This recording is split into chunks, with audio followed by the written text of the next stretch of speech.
Team India యువ సంచలనం వైభవ్ సూర్యవంశీ విజృంభించాడు. వీర విహారం చేశాడు. ఇక ఎన్ని మాటలు చెప్పాలో అన్నీ చేసేసాడు.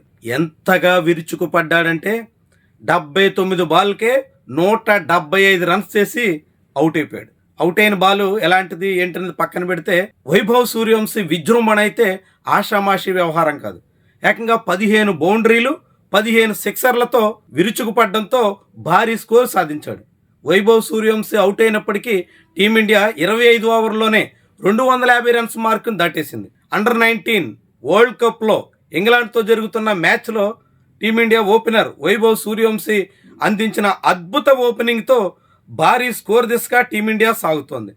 తొలుత 20 రన్స్కే semifinal hero Aaron George out అయిపోయారు. ఆ ఆరోన్ జార్జ్ అవుట్ అయిన తర్వాత కెప్టెన్ ఆయుష్ మాత్రతో కలిసి వైభవ్ వీర విహారం చేసేసాడని చెప్పొచ్చు. అద్భుతంగా రాణించాడు. ఇంగ్లాండ్ బౌలర్లందరి మీద విరుచుకుపడ్డాడు. ఏ ఒక్క బౌలర్ని మినహాయించకుండా అందరినీ వాయించేశాడు. భారీ సిక్సర్లతో హరారేలోని క్రికెట్ స్టేడియాన్ని మోత మోగించేశాడు.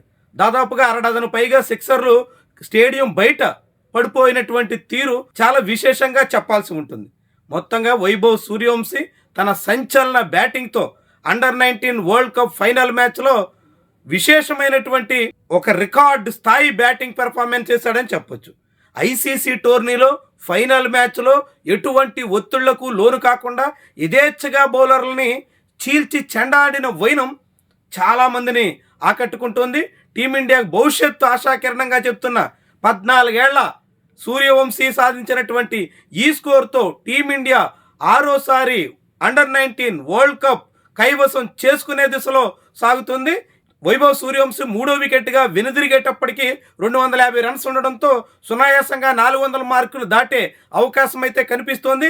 అదే గనక సాగిస్తే ఇక ఇంగ్లాండ్ ఛేదించడం అసాధ్యమైనటువంటి విషయం. మొత్తంగా వైభవ్ సూర్యవంశీ ఆయన తోడుగా అర్ధ సెంచరీతో రాణించిన ఆయుష్ మాత్రే ఇద్దరు బ్యాటింగ్తో టీమిండియా భారీ స్కోర్ దిశలో సాగుతోంది. విజయం వైపు పయనిస్తోంది.